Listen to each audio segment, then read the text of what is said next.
बालेश्वर जिला कांग्रेस तरफ सांबादिक सम्मेलन केंद्र सरकार मनरेगा योजन नाम परिवर्तन तथा उक्त योजनार पुनः विचार दाबी एवं कृषि मानक यथाशीघ्र बालेश्वर धान मंडी खोलिबा एवं बीजेपी सरकार मागणा 300 यूनिट बिजुली बिल को यथाशीघ्र लागू करने को बालेश्वर जिला कांग्रेस तरफ सांबादिक सम्मेलन अनुष्ठित होइछि। ए सम्मेलन में ओडिशा कांग्रेस मुखपात्र रजनी महांती प्रसंग उपर आलोचना करथिले। आज तीनोटी प्रसंग उपर सांबादिक सम्मेलन करा जायतिला। प्रथम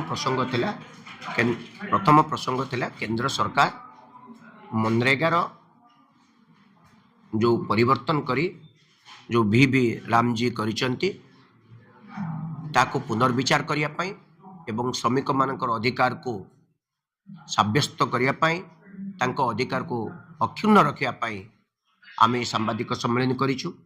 कारण ये जो नुआ योजनाटी करिसंती यह योजना यह कौन प्रकार आईन नुह।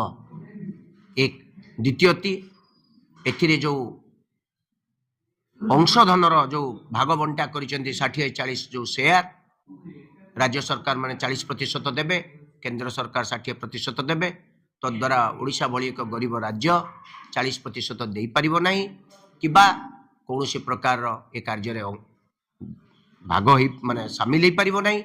फल ओडिशार जो 64 लाख श्रमिक भाई माने काम पाइबे नाही, तांकर बंचिबार अधिकार सबुदिन पई चली जिवो, तांको परिवार हंतसंत हो पड़ो। ये हूँ प्रथम कथा।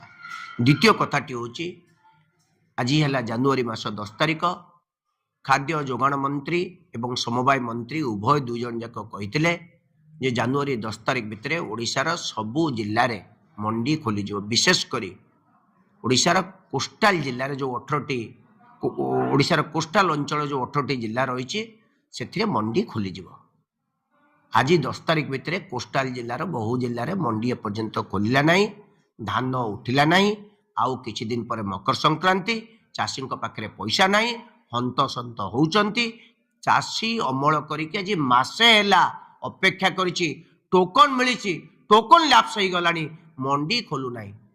सरकार चाषी सहित खेल खेलुचंती, धान किणिबे नाही, सेतिपाई सेमाने मिलर सहित सला सुतरा होइचंती, मोटा अंकरे पैसा नैचंती। एइथिपाई आमे डिमांड करछु आउ काळ विलंब न करी चाषी धान शीघ्र उठांतु, नचेत यह एक बड़ जन आंदोलन हब।